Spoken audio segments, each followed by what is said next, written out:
Hello, Aleph. Today is another edition of Aleph. I'm doing something very nice and interesting today, as usual, in the city of Doha with the Ghana community here. And we're going to be digging deep into the facts and beauty of Ghana. One of the things we do in our channel is visiting the countries, seeing the beauty of the country, exposing things that we like to see and know about the country to you guys. So it's a one-stop shop. We are here in the expo, and we are here with Mr. Alexandra. Thank you very much, sir. So, sir, I'd like you to introduce yourself to the house. Tell them your name and what you do. Okay, my name is Alexander Dajawa, and I'm a director at the Ghana Export Promotion Authority in Ghana. Wow. And the authority promotes Ghanaian products globally. Wow. And so I lead the Ghana team here at the Doha Expo, which is a World Horticultural Expo. Perfect. Yeah. Perfect. Now, people back then in Europe, Eastern Europe, know about Ghana, but would like to know the country Ghana. I would like us to just shed some light about Ghana itself and what Ghana stands for. Well, Ghana, it's a very important country in Africa. I like that word. Very, very important country in Africa. Yeah. Because we pride ourselves as the first country south of the Sahara in Africa to gain independence from colonial rule in 1957. Wow. Led by our revolutionary first president, Dr. Kwame Nkrumah, whom I'm sure it's a global icon. So many people know. That's true. In Eastern Europe, he was a star. True. And so Ghana is in West Africa, between Cote d'Ivoire on the west, Togo on the east, and then Burkina Faso in the north. Wow. And a population of about 33 million people currently. Yeah, Ghana, in terms of its politics, Ghana is a democracy, a presidential democracy. And we have a president who is an executive president. And the presidents are elected every 4 years, cycle of every 4 years. And since 1992, when we had our new constitution, there have been a series of elections held. And there have been change of power from one party to the other. And incidentally, this year we are going into a new election to elect our president for the next 4 years. Wow. Now, in terms of economy, Ghana is noted globally for its cocoa products. Ghana is the second largest producer of cocoa in the world. All the chocolates we eat in the All the chocolates comes from Ghana. Most of the chocolates we eat in the world come from Ghana. And if a Ghanaian bean, cocoa bean is not in the chocolate, it's not considered as premium. Wow. Yeah, so we are second largest producer of around 800,000 tons every year. Apart from that, we are also very rich in agricultural products. Ghana is one of the leading agricultural countries in Africa. We produce a lot of horticultural products. That's the reason why we are here at Doha in the expo. A lot of cashew, a lot of mangoes, pineapples, many other vegetables and fruits exported from Ghana, particularly into the European Union market, and these days also into the Gulf. Wow. Brilliant. And so that's why Ghana is so important. Brilliant. This is interesting. That means we are exposing Ghana to the world now. Yes. Guys, listen to this. Now, why were you guys called the Gold Coast in those days? Yeah, I've actually forgotten to tell you also that Ghana is the leading producer of gold. Producer and exporter of gold. I think currently we are number one. And so when the European explorers came into Africa and they came to the west coast of Africa, they found Ghana at that time, and they started mining gold from Ghana, and they found so much gold that they termed the country Gold Coast. And then we started exporting gold to the rest of the world. It was the Portuguese who first landed in the coast of Ghana, and they made inroads into the country to the extent that even one of the towns along the coast, they name it Elmina, which means the gold mine. So one of our leading towns in Ghana is called Elmina. Wow. Meaning that the mine. So that's how come we got the name Gold Coast. But of course, when we gained our independence in 1957, our forefathers thought that no, that name cannot depict us because we had our own original, African name. And so we adopted the name Ghana because of the ancient Ghana kingdom that used to be very strong, and also a dealer in gold globally at that time. Even though the world was small then, we had contact with the rest of the world. So we were exporting gold from Ghana. Excellent. I'm sure you may have heard of the name Mansa Musa, who was the richest human being that ever lived, long before the Europeans started getting money. And so the money that was exploited by Europeans actually came from Ghana and the rest of that zone. Wow. So that triangle of Mali, Ghana, and then Guinea constituted the gold mine. So up till now, you see that a lot of gold is also now being mined in Guinea and in Mali. Wow, excellent. Now, I want us to go to a bit of the pre-colonial era and how you guys were able to preserve the forts that still exist there. Well, that's our colonial history. So when the Europeans came, many Europeans came and fought amongst themselves to gain supremacy to rule the Gold Coast then. So there were the Portuguese who first came, then the Danes came from Denmark, and then the Dutch came. Wow, that's okay. The Germans came, and finally the British. So all of these, Europeans that came did not only come for the gold, but they also found out that they needed human resources, labor. So they started trading in slaves from across the West African region. But most of them were drafted to Ghana, to the Cape Coast Castle, from where they were shipped to Europe. So when they came, they built a lot of forts and castles for themselves. Forts because they wanted to fortify themselves against the insurrections of the local people. And so in Ghana, you find a lot of these forts and castles. And two of the most significant ones are the Cape Coast Castle and the Elmina Castle.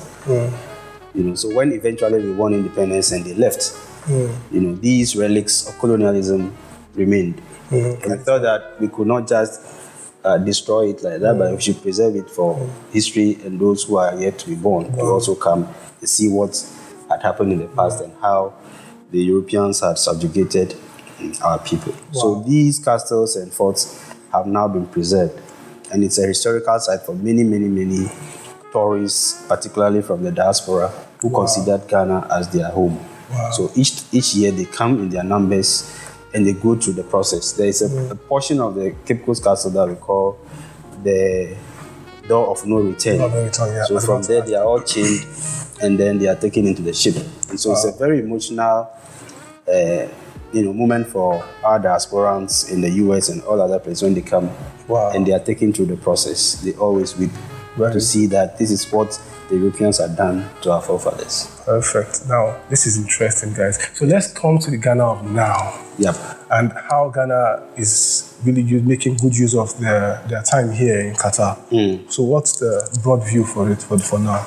Well, the broad view is that Ghana is one of the 60 countries that are participating in the Expo Doha. Okay. Ghana is a very strong country in agriculture, so we have many products to showcase. So we thought we should take advantage of this. Perfect. To showcase our products and also to attract investments into our agricultural sector most of all. And I must say that it's been quite impressive. We received many visitors. We received investors from all over the world. We have our products here which you can take a look at. Very quality products, and we've been selling to the public and they enjoy it. So I would think that we have made our mark. Through this, Ghana is now a bit better known in the Gulf states because we haven't done that much as far as the Gulf region or the Middle East is concerned. So it's only now that we are entering the Qatar market and we consider this as a door for us to enter the market. Perfect. So are you guys in touch with the community here? Because when I was in Kazakhstan, I had a meeting with the Ghana community in Kazakhstan. Is the same thing here too? Yes. We are in touch with them. They come all the time, and we have special programs on Fridays that we hold here, which is a cultural event. And they all come. They are the ones that come and animate the place for us. We know that the community of Ghanaians is growing because Qatar is a place that you can find work. Because you can see that this is a developing country. That's the word. So there are so many possibilities that they needed skilled labor. And Ghanaians are very, very skilled in many areas, especially in the engineering sector. There are a lot of artisans from Ghana who are also now coming into the Qatari markets. And so they are coming. And so it's growing. But we have an active embassy in Ghana. Yes, in Doha here. We have a Ghana embassy which takes care of the needs of the Ghanaian community. So they are active and they are growing. I'm told they are about over 3,000 Ghanaian labor, currently in the Qatar market. Guys, I tell you, we go literally everywhere and anywhere to give you the best free information anywhere in the world. So listen, guys, I was talking to a friend when I arrived to Qatar. He made me understand that they have to go do some farming produce stuff in Ghana, and they bring the stuff down here. So for people out there that are still wondering, what can I start my business? What can I do? Maybe you should just contact these guys and ask them questions. I think they'll be here to answer your questions. Very much so. And actually, we are taking this opportunity to, I know that your program goes. It's going to be everywhere. Let's go. Everywhere globally. So we are open for business. Ghana is very much open for business. We have a lot of investment opportunities in the agricultural sector in Ghana. As I said already, we have a lot of products that are in demand globally. Fruits and vegetables. We have various arable lands that are available for investors to come and take advantage of. And we have a very active investment code that is very liberal and provides a lot of incentives. So if anybody is interested to come to Ghana, and by the way, Ghana is one of the most peaceful countries in Africa, actually. I've been there. We have been practicing democracy for well over 30 years without any challenge. Wow. Yes, and all our laws are investor friendly. You can repatriate all your profits from the country. We have a very active industrial zone under the Free Zone Authority that can provide lands to people who want to engage in agricultural business or agro processing. Wow. So guys, anybody who is interested, come and invest in Ghana. Come and experience the beauty. Yes. So I'll have him do it my way to have them speak their language before the end of the vlog. So I want to believe that generally spoken in the language is three, I mean? Yes. Three. The most prevalent language in Ghana is Twi. So we have Twi. We have Twi, but we also have other languages, Ghana, and I am Ewe. Okay. From the Volta region of Ghana. Yes, so come to speak the word you can. Since I'm an Ewe, I know that my brothers from the Volta region are all over the world also. Yes. So I'll speak Ewe and maybe a little Twi at the end of it. Okay. Azamon popo ile akoda pena amesia mekele nyepo yewe ne Ghana ina nye Volta vijitia ina le pomla dugbe now. Fifia mi le Qatar, le Doha, le Expo Ghana mi le wowo. Ta mi dibe mi anamon popo amounanya ni ogele mi asi Ghana mi kole dodo de abrochi yovo duome eke le gahevena mi le Ghana. Mi onto mi nyabe Ghana ezope mi le ngoi pota dene le abrochi edu eke menenya le kula donku Ghana ji ene pogala akova invest the economy so that everything we are done achi that apenami miawe odo miawe le miapo me pese mi kachre ni nuanuma omo ebreche ebia e Qatar na say Europe and say Gulf countries and I have products from Ghana, a lot of products from Ghana, and he said to me ababe hwe yen wa ha to me aba na e train so say money mo bia opese o invest ni money in Ghana umbuwa na muman information say bia to me any yenedi nkiten so that we can help them to invest in Ghana without mercy or ansipa. That was nice, guy. So I'll translate. Come experience the beauty of Ghana. Yeah. And I'll say goodbye from here. Thank you very much. Just subscribe and put your comments below. Thank you.